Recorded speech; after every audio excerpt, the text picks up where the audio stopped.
여러분 한 주간 잘 지내셨나요? 감사한 것은 우리 청년부가 날이 갈수록 호응을 잘해 주신다는 거예요. 너무 감사하고 호응을 잘해 주시면 저도 인간인지라 설교가 훨씬 잘 풀려요, 여러분. 호응이 없으면 등에서 땀이 계속 흘러서 그 소위 말하는 그거 있죠. 전다. 자꾸 절게 돼요, 여러분. 그래서 너무 감사드립니다. 오늘은 이제 우리가 요나서 마지막 장, 요나서 4장 말씀을 같이 보겠습니다.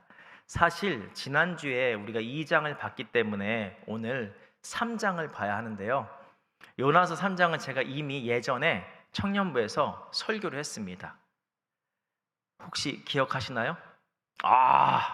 그래도 하겠습니다. 한번 찾아서 보시면 돼요. 그걸로 3장을 대체하고요. 오늘은 4장을 보겠습니다. 그래도 먼저 이 요나서 4장을 보기 위해 3장을 잠깐 제가 이야기해 드릴게요. 하나님께서 요나에게 니느웨로 가서 회개의 말씀을 전하라고 다시 명령하십니다. 1장에서 이 말씀을 하셨죠. 그런데 요나가 불순종하죠. 3장에서 이 말씀을 두 번째 하시는데 3장에서는 요나가 어떻게 할까요? 거의 순종이라고 볼 수도 없는 순종의 모습을 보입니다. 사흘 길을 돌아야 하는 니느웨에서 하루만 말씀을 전하고요. 전했던 말씀은 이 하나님에 대해서 또한 그들의 죄에 대해서는 언급하지 않은 채 고작 5단어만 말합니다. 40일이 지나면 니느웨가 무너지리라. 어쩔 이렇게 짧게 전하고 맙니다. 이 요나의 모습에도 불구하고 니느웨의 회개 역사가 일어납니다. 신분이나 계급을 막론하고 니느웨의 모든 백성들, 심지어 짐승들까지도 이 회개에 동참하게 됩니다. 기적이 일어나죠. 이 모습을 보신 하나님께서 니느웨를 향한 재앙을 취소하십니다. 그리고 오늘 본문은 이런 상황에 대한 요나의 불순한 모습으로 시작됩니다. 우리 같이 요나서 4장 1절 말씀을 읽어보죠. 요나가 매우 싫어하고 성내며 징하다. 진짜 징해요. 여러분, 하나님 앞에서 성내는 요나 진짜 대단하죠. 징해요. 근데 여기서 멈추지 않습니다. 2절부터 4절까지를 보면 요나가 마치 이렇게 말하고 있습니다. 하나님께서 이렇게 니느웨에 살려주실 거 알고 제가 다시스로 그냥 가려고 했던 거예요. 우리를 괴롭히고 죄받아 마땅한 저 니느웨가 용서받는 꼴은 저는 볼 수 없습니다. 차라리 저를 죽여주세요. 죽는 게 낫습니다. 여러분, 만약에 여러분이 하나님이시라면 이 요나 어떻게 하실래요? 우리가 1장부터 계속 봐왔잖아요. 하나님께서 요나야, 내 마음은 이거야. 너 이거 해야 돼. 해줘. 이런 느낌으로 계속 요나를 깨닫게 하시고 어떻게 보면 설득시키셨잖아요. 그런데도 요나가 끝까지 버팅기죠. 저 같으면, 제가 하나님이었으면 요나, 그래 너 그냥 거기까지다, 끝이다 이랬을 것 같아요. 여러분은 어떠세요? 아니라고 하면 저만 이제 완전 완전 저만 이렇게 되는 거죠.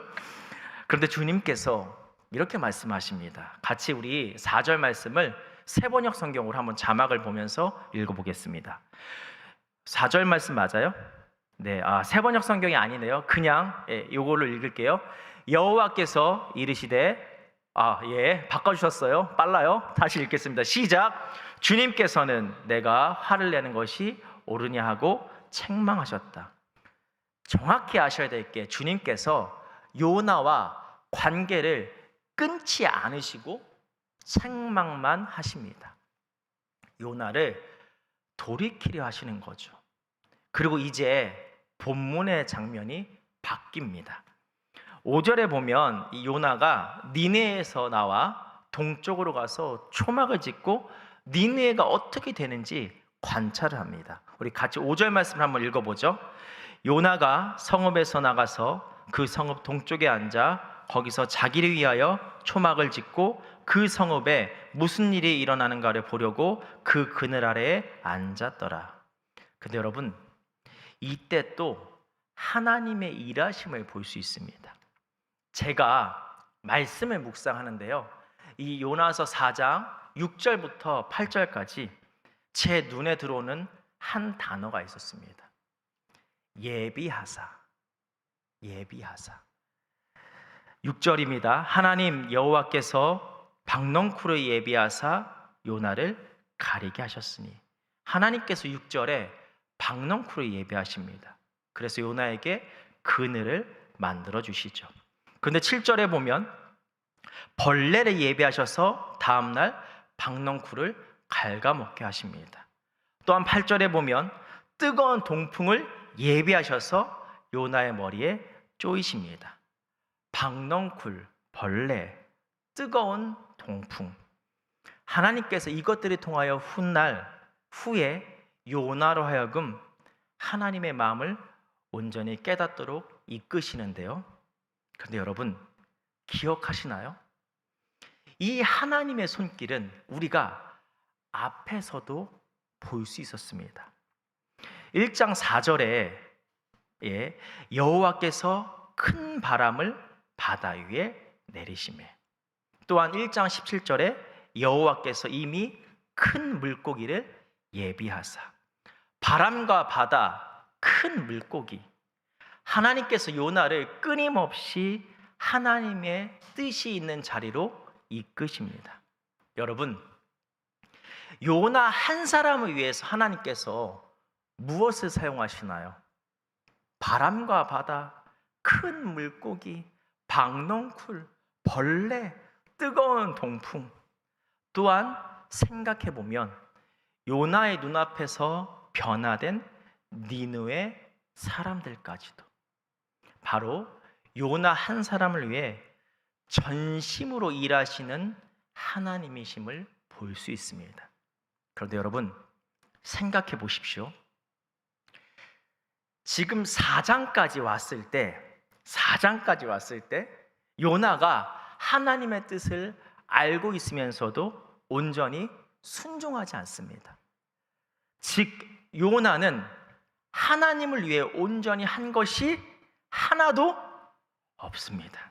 그런데 하나님께서는 요나를 위해 끊임없이 수단과 방법을 가리지 않으시고 모든 것을 내어놓으시며 요나를 위해 일하고 계십니다.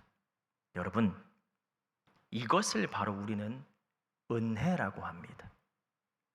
은혜란 자막이 나와야 돼요.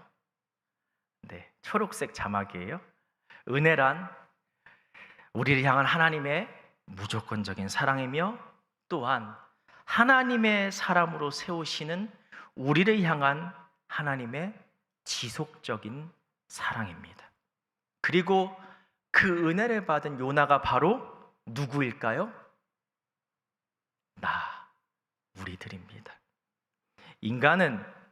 우리는 하나님께 한 것이 아무것도 없는데 하나님께서 우리를 먼저 사랑하시고 우리 죄를 사해 주시기 위해서 자신의 하나밖에 없는 아들 예수님을 십자가에 아낌없이 내어주십니다. 우리 같이 요한일서 4장 10절 말씀을 읽겠습니다. 사랑은 여기 있으니 우리가 하나님을 사랑한 것이 아니요 하나님이 우리를 사랑하사 우리 죄를 속하기 위하여 화목제물로 그 아들을 보내셨습니다. 요나서는 바로 우리를 향한 하나님의 조건 없는 사랑, 바로 십자가의 사랑, 이 은혜가 우리에게 있음을 말하고 있는 것입니다. 그렇기에 이 은혜가 있는 우리는 하나님께 감사할 수 있는 것입니다.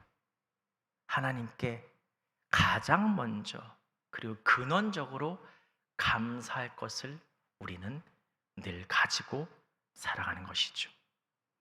그리고 이 은혜는 더 나아가 감사 가운데 소망을 품게 합니다.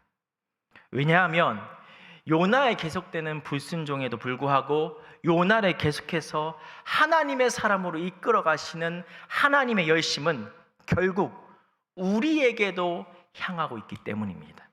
여러분, 우리가 하나님 앞에서 불충한 모습이 있을까요? 있을까요? 너무 어렵죠, 질문이. 있죠. 저도 있을까요? 있을까요? 여러분, 왜 저 할 때는 크게 얘기하세요? 있죠. 있습니다. 그런데 그럼에도 불구하고 하나님께서 우리를 끝까지 놓지 않으시고 계속해서 세우려 가시기에, 비록 우리가 때때로 죄 앞에서 넘어지지만 내일은 오늘보다 좀 더 하나님 보시기에 아름다운 모습으로, 이번에는 무너졌지만 다음에는 덜 무너지리라는 소망을 품을 수 있기 때문입니다. 그렇게 우리를 세우시려는 하나님의 손길이 한없이 연약한 우리로 하여금 하나님의 사람으로 세워져 가는 거룩한 소망을 품게 한다는 것입니다. 여러분, 요즘 청년부 양육이 성황리에 진행되고 있어요. 청년들이 열심히 양육받고 있어요. 지금도 참석 원하시면 가능합니다. 가입 가능해요. 그런데 어제 청년들하고 이런저런 얘기를 나누는데, 질문을 하고 답하는 시간에 갔는데, 많은 청년들, 그리고 뿐만 아니라 양육뿐만 아니라 많은 청년들이 이런 고민을 하더라고요. 우리가 하나님 앞에서 결단을 할 때가 있잖아요. 하나님이 원하시는 모습으로 살겠다고 결단하잖아요. 저만 해요, 여러분? 하시죠? 네. 예를 들자면, 하나님, 제가 꼭 하루에 한 번은 기도하겠습니다. 꼭 하루에 한 번은 말씀 읽겠습니다. 혹은 하나님, 그때그때 하나님이 원하시는 모습이 무엇인지 생각해보며 최대한 하나님이 원하시는 모습으로 나아가겠습니다. 이런 결단들을 하잖아요. 그런데 이것이 때로는 버겁기도 하고, 때로는 이 결단이 무너질 때가 있다는 거예요. 그래서 고민이 된다는 거예요. 여러분, 버거우면 아뢰십시오. 하나님께서 감당할 새 힘을 주실 겁니다. 왜냐하면 요나를 계속해서 이끌으셨던 하나님께서 우리도 계속해서 이끌어가고 계시기 때문입니다. 여러분, 무너질 때가 있습니까? 괜찮습니다. 다시 일어나서 가려고 하면 됩니다. 왜냐하면 하나님께서 놓지 않으시고 계속해서 이끄시기 때문에 그렇게 점점 우리는 무너짐, 실패를, 결단의 실패를 줄여가게 될 것이기 때문입니다. 여러분, 하나님께서 우리에게 완벽함을 원하실까요? 하나님 앞에서 우리가 딱 서요. 전능하신 하나님 앞에서 아무리 우리가 완벽해지려고 해도 하나님처럼 완벽할 수 있을까요? 없어요. 그래서 하나님께서 우리에게 원하시는 것은 무엇이냐면, 완벽함이 아니라 나를 이끄시는 하나님을 바라보며 완벽해지려고 몸부림치는 모습을 원하십니다. 우리를 향한 하나님의 열심과 우리의 몸부림이 있다 할 때 우리는 하나님을 닮아가는 것입니다. 완벽을 향해 나아가는 것입니다. 여러분, 오늘 예배 후에, 셀 모임 후에 뭐 있는지 아세요? 풋살 있어요, 여러분. 저는 오늘 취소될 줄 알았어요. 와, 근데 안 왔나? 대단하더라고. 한 형제가 열정을 보여줘서 장소를 바꿨어요. 실내로. 와, 그리고 또 셀 모임 또 최선을 다해서 해야 된다고 시간도 늦췄어요. 근데 저도 열심을 다했거든요. 풋살을 한다 그래서 참여하려고 운동화를 봤어요. 근데 축구화는 안 된대요. 전 풋사라가 없는데. 그래서 풋사라를 주문했어요. 근데 풋사라가 때에 맞게 못 온다는 거예요. 제가 업체에 계속 연락해서 안 된다. 나 무조건 토요일까지는 받아야 된다. 내가 아니면 글로 가겠다. 좀 징하죠? 징하다는 말이 들렸어, 귀에. 에? JS 진상. 예. 진상 고객. 근데 어쩔 수 없어요. 나 청년들하고 하는 게 난 중요하니까. 막 그래서 연락하고 그러니까 그들이 뭐 이제 그 업체에서 어떻게든 방법을 찾아보겠대요. 그런데 연락이 왔어요. 손님, 저희가 해드릴게요. 할 수 있어요. 했는데 풋사라가 왔어요. 그래서 오늘 같이 할 수 있는데 이거 여러분 이제 그래요. 여러분 이해해 주세요. 여러분들 사랑하는 마음 그렇게 심하게는 안 했어요. 예. 심하게는 안 했어요. 좀 과장 MSG 쳤어요. 그런데 이 얘기를 왜 하냐면 제가 한 청년 신방하다가 카톡으로 신방하다가 잘 지내냐고 하니까 이렇게 얘기를 하더라고요. 목사님, 풋살 때 뵐 수 있을 것 같아요. 그런데 제가 예배는 못 나갈 것 같아요. 그렇게 얘기하더라고요. 여러분, 제가 뭐라고 답할게요? 땡땡땡 형제인지 자매인지 안 알려드려야지. 땡땡땡님 앞으로 예배를 드릴 수 있는 상황이 만들어지도록 제가 기도할게요. 꼭 그런 날 올 거예요. 그렇게 얘기해 줬어요. 목사님 너무 감사해요. 네, 알겠습니다. 답이 왔어요. 여러분, 사실 인간의 시선, 제 마음으로 보면 어떤 답이 나갈까요? 풋살보다 예배가 먼저 아니야? 뭐 어떻게 된 거야? 이런 생각할 수 있죠. 그런데 하나님이 제게 주신 하나님의 마음이죠. 그래, 끝까지 내가 너를 이끌 거야. 끝까지 나에게로 이끌 거야. 조금 열면 내가 그 가운데 일해서 너를 나에게로 데려올 거야. 그 하나님의 마음이시죠. 여러분, 하나님께서 우리를 이렇게 끝까지 사랑으로 이끌어 가세요. 여러분, 사랑이 사람을 변화시킵니다. 판단과 결론은 사람을 변화시킬 수 없습니다. 하나님의 사랑으로 우리가 죄인에서 의인으로 변화되었잖아요. 이 마음이 요나서 4장에 절정으로 흐르고 있는 것입니다. 여러분, 이제 앞의 내용들을 한번 정리해 보죠. 먼저 우리가 감사할 것에 대해서 분명히 무엇인지 떠올릴 수 있었습니다. 예수님의 십자가 사건, 바로 구원의 은혜이죠. 그리고 구원 이후에 우리를 계속해서 하나님의 사람으로 세우시는 하나님의 손길, 이것이 우리가 감사할 것입니다. 그런데 여기서 하나 볼 것이 있어요. 하나님의 사람으로 세우신다고 하셨죠? 하나님의 사람으로 세우는 그 하나님의 사람은 구체적으로 어떤 모습일까요? 다시 말해, 하나님은 우리를 어떤 하나님의 사람으로 세우려 하시는 것일까요? 크게 보면 죄를 짓지 않는 모습, 하나님께 불충하지 않는 모습으로 생각해 볼 수 있죠. 그런데 어떤 죄, 어떤 불충함을 말하는 것일까요? 특별히 요나서가 말하는 죄, 불충함의 모습이 있습니다. 5절에 요나가 니느웨가 어떻게 되는지를 보려고 초막을 치고 지켜보고 있죠.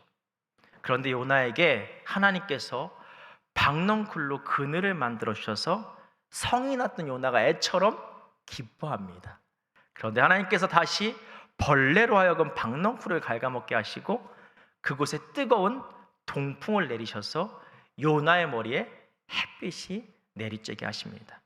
결국 요나가 정신이 혼미해져서 죽겠다고 하며 하나님께 성을 내는데요. 이 요나의 불평 앞에서 하나님께서 다음과 같이 말씀하십니다. 우리 같이 10절과 11절 말씀을 읽겠습니다.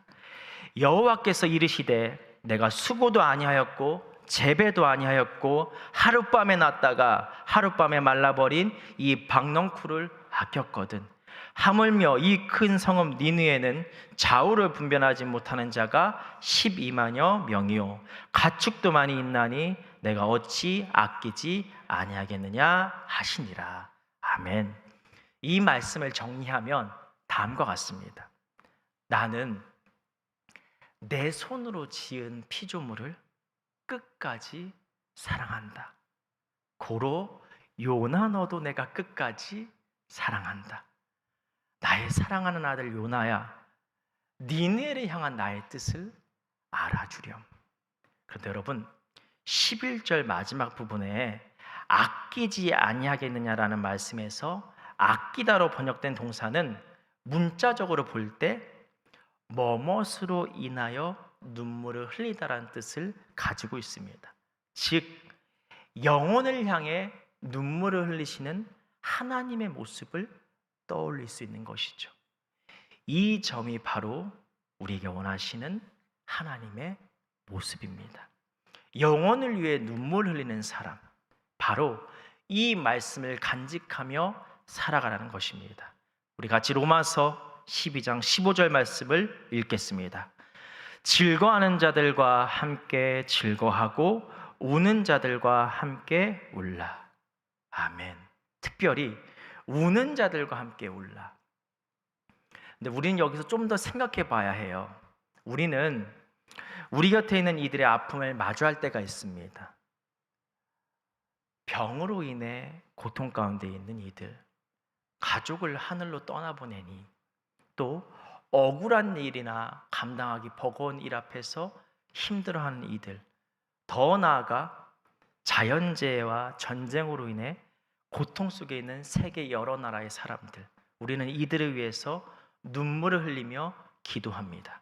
그런데 때로는 우리의 눈물이 주저하는 경우가 생깁니다. 나의 가치관에 빗대어서 피해자와 가해자를 판단하는 모습, 나의 경험에 비추어서 인과관계를 해석하는 모습, 이러한 모습으로 인해 때때로 우리의 마음이 아픔 가운데 있는 이들과 온전히 잇닿지 않는 경우가 있습니다.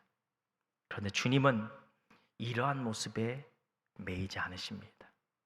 그저 나의 형상으로 나의 생기를 불어넣은 만든 생명, 그래서 내가 너무나도 사랑하는 생명이기에 눈물을 흘리십니다.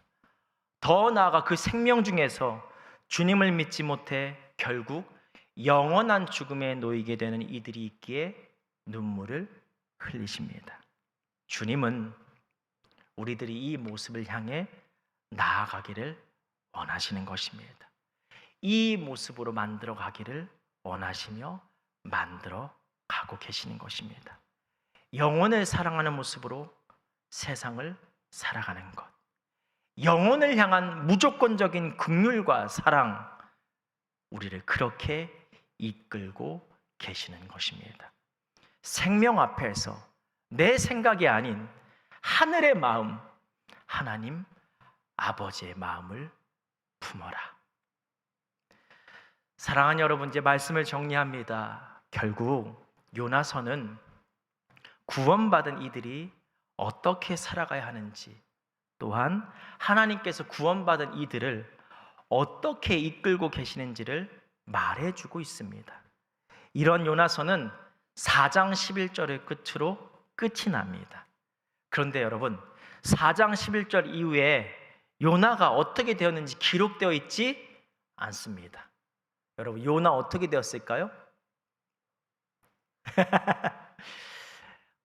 선지자이고 지금 이 시대까지 우리에게 말씀으로 전해져 왔다라는 것, 그리고 하나님의 열심이 있었다라는 것을 봤을 때 아마도 하나님이 원하시는 사람, 영혼을 긍휼히 여기며 그렇게 변화된 사람으로 되었을 것 같습니다.